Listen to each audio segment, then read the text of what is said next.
Where am I? About here? Where do people? Oh, straight. Thanks. Okay, excellent. Yeah. All right. Well, good morning, everyone. First, can I apologise for being a bit late? We were at the tour of the institute went a bit longer, such as our enthusiasm and the enthusiasm of the athletes and coaches involved.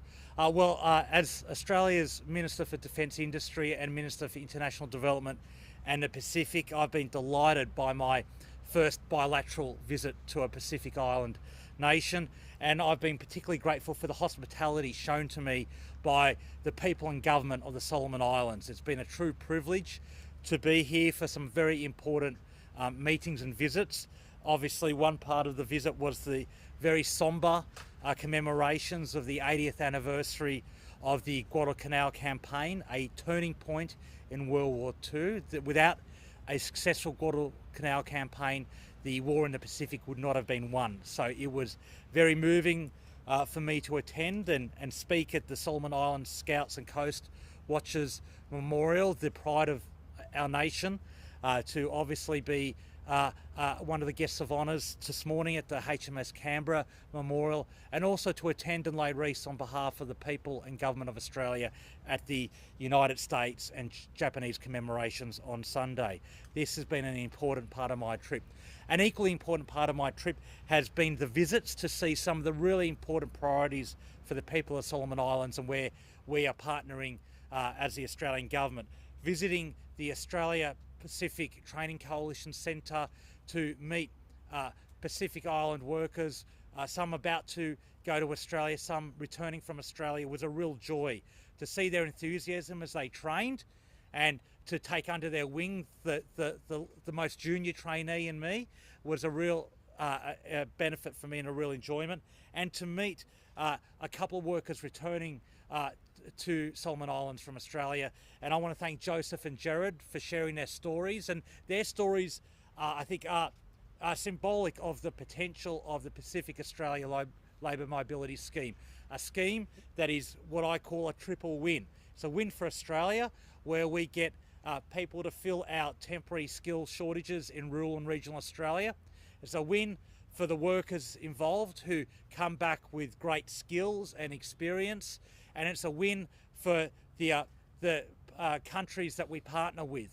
The average Pacific Islander worker in those schemes will remit $6,000 a year back to their home country.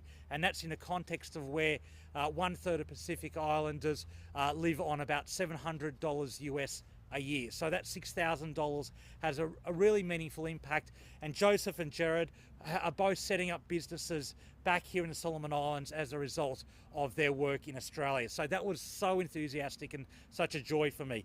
Equally joyful was to visit Honiara Senior High School in partnership with the Solomon Islands Minister and the New Zealand Defence Minister to see the work being done to repair the school after the civil unrest of November last year, and to see and open the new computer laboratory where New Zealand and Australia have provided funds for the building and the 24 advanced computers, and to meet students who are so joyful and enthusiastic about being back and learning. I met Joanne, a sixth form young woman whose goal once she gets through her studies at high school is to become a lawyer.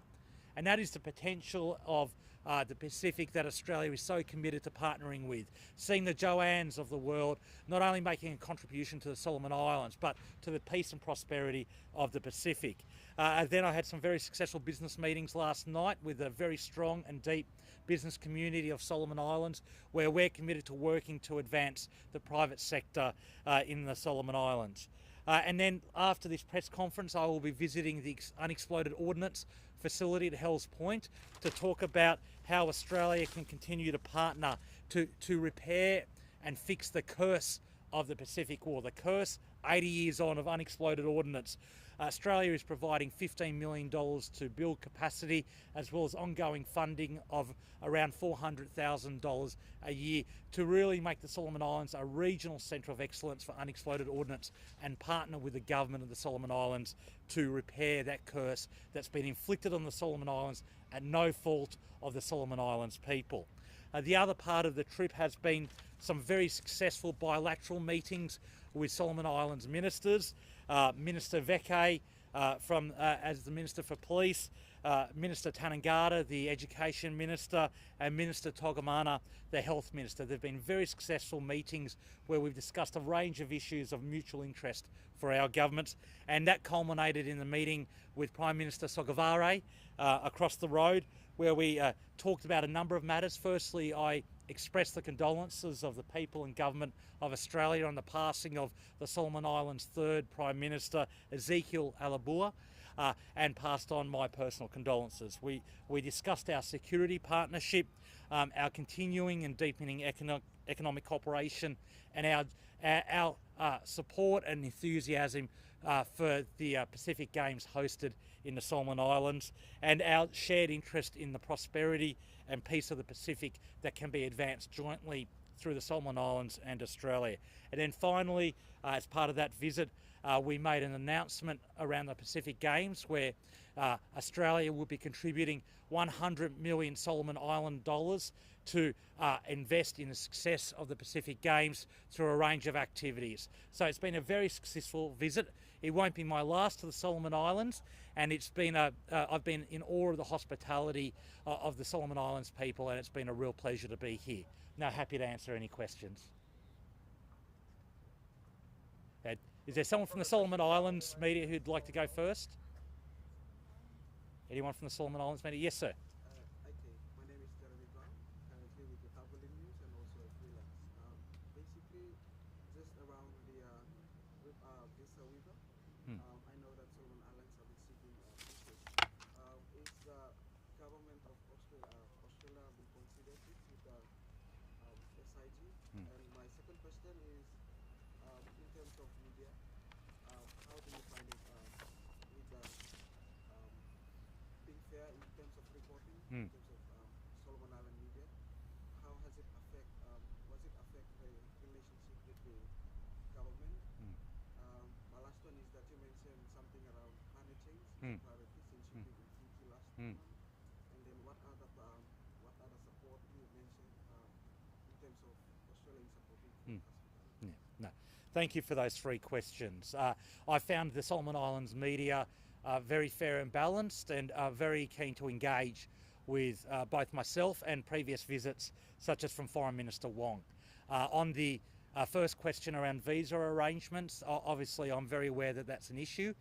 Two other related issues is the need to speed up visa processing of our existing visa categories. That's a message that I've delivered, and has Prime Minister Albanese when he visited the Pacific Islands Forum meeting last month. We need to deal with the backlog of visas that we've inherited from the last government.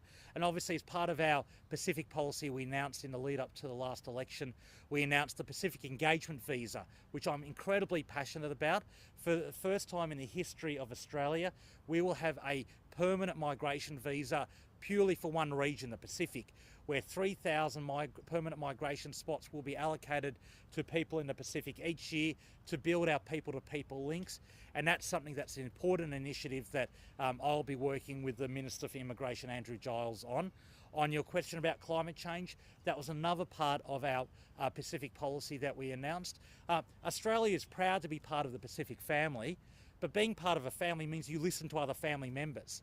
And the Pacific family has been very clear, if you look at the 2018 Boyd Declaration, that climate change is the #1 security threat to the Pacific, and Australia under the former government was not playing its role.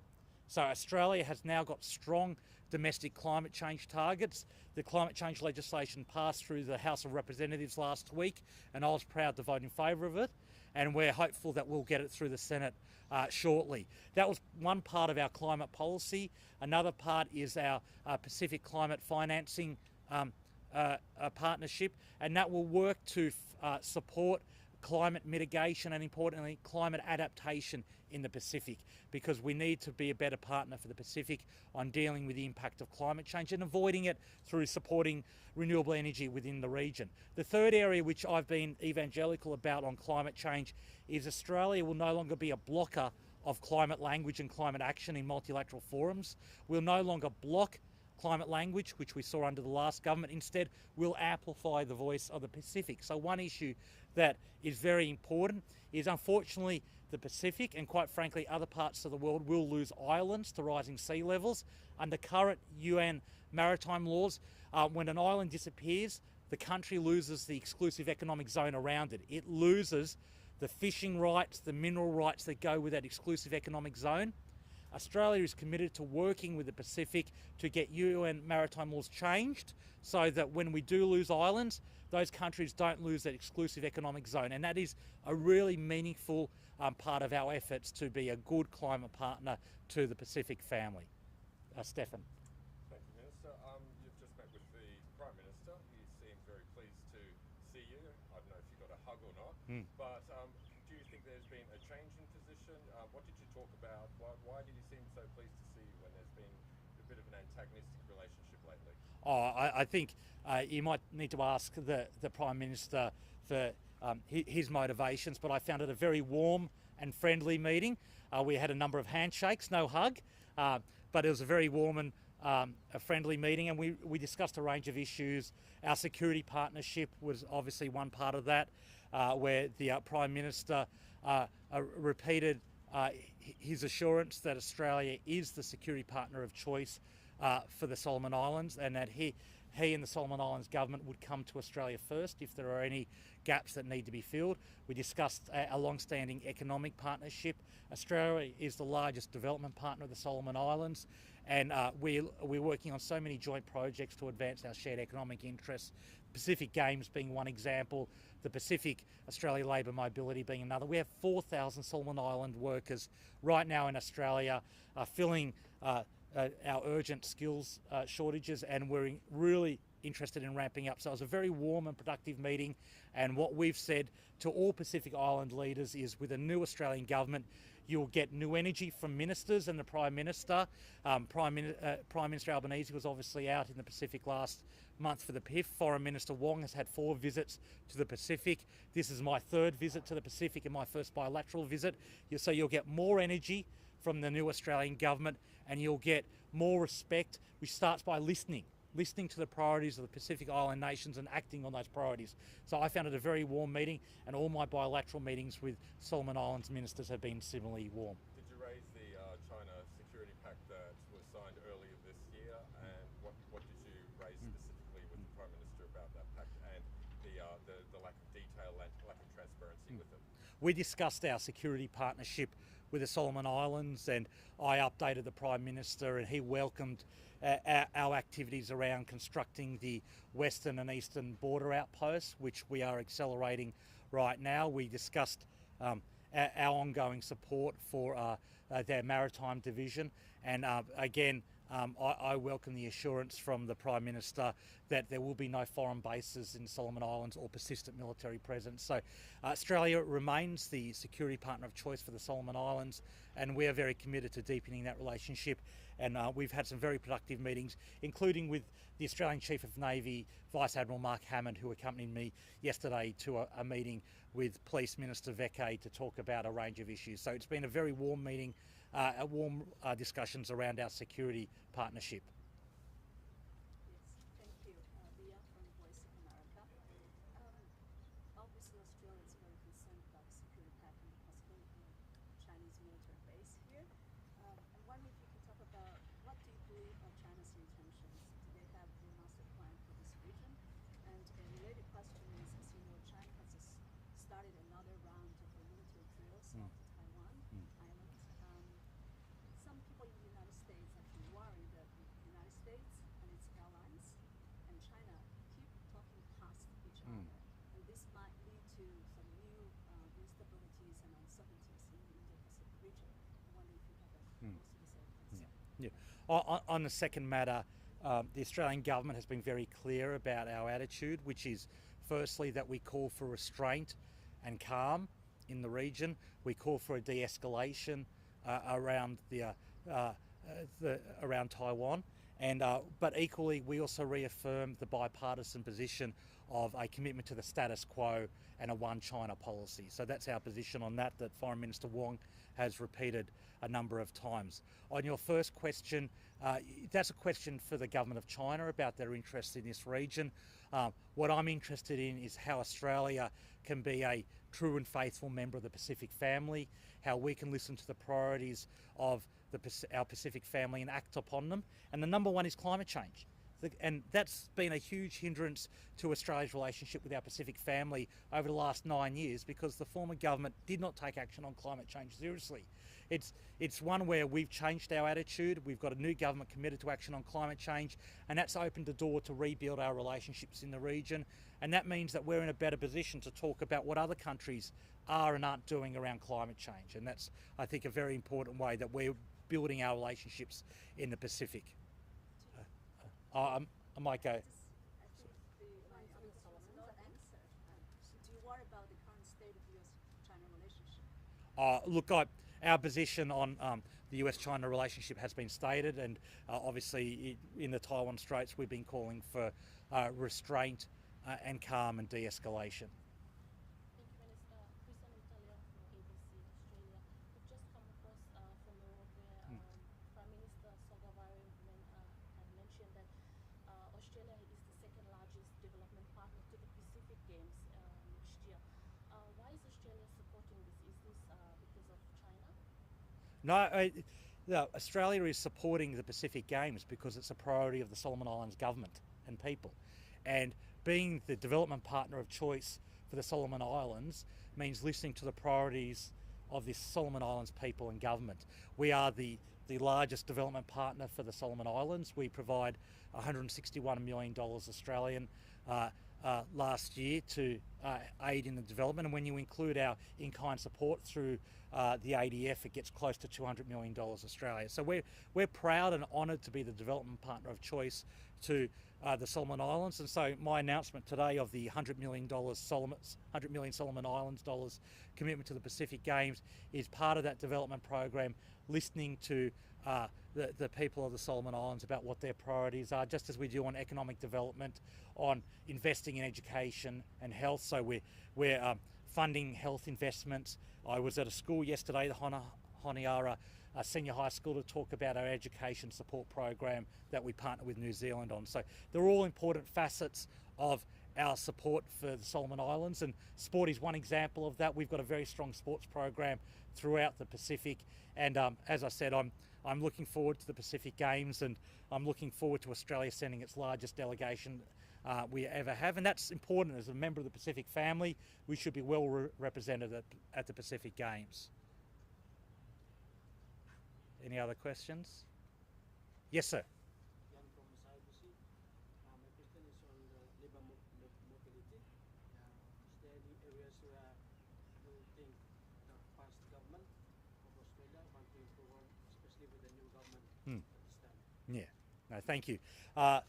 The question about Pacific Australia labour mobility is incredibly important, and it really is at the heart of Australia, the new Australian government's Pacific engagement policies.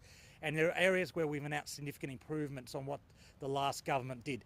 The origins of the palm were with the seasonal worker program that began under the last Labor government in 2012. So we really are the holders of the flame of the Pacific Labour Mobility Scheme. So we've made a number of announcements to improve the scheme. First is to allow Pacific Island workers to bring their families, which is particularly important for the longer engagements. Two of the returning workers I met yesterday that I've talked about, Jared and Joseph, were separated from their family for quite a long time. I think in Jared's case, it was 3 years from his wife and 2 young kids, and Joseph was 2 years. That is way too long to be away from your family.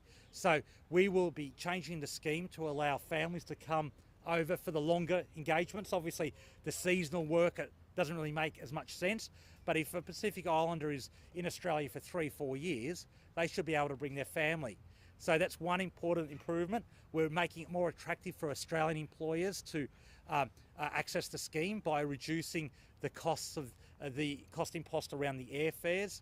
Importantly, we're ramping up the safeguards to make sure there isn't exploitation, because a single Pacific Islander being exploited hurts the reputation of the scheme and reflects on the reputation of the Australian government and the Australian people. So we're cracking down on exploitation and implementing all recommendations for the Migrant Worker Task Force. And we're looking at how we can expand the scheme into other areas. So not just traditional areas like agriculture, but into areas that are more female dominated, like hospitality, and those hospitality trainees there yesterday, and aged care. So I visited the APTC training centre in Suva in Fiji last month, where 40 trainees were being trained in Cert 3 qualifications for aged care. And now going across to Queensland, we've got a very significant aged care worker shortage. It's in fact at the heart of the crisis in aged care. So having Pacific Islanders come over, earn significant amounts of income for them and their family, and provide care to senior Australians is a win-win. So they're some of the significant improvements we're looking at in that scheme. I think we'll leave it there. Excellent. Thank you very much for your time.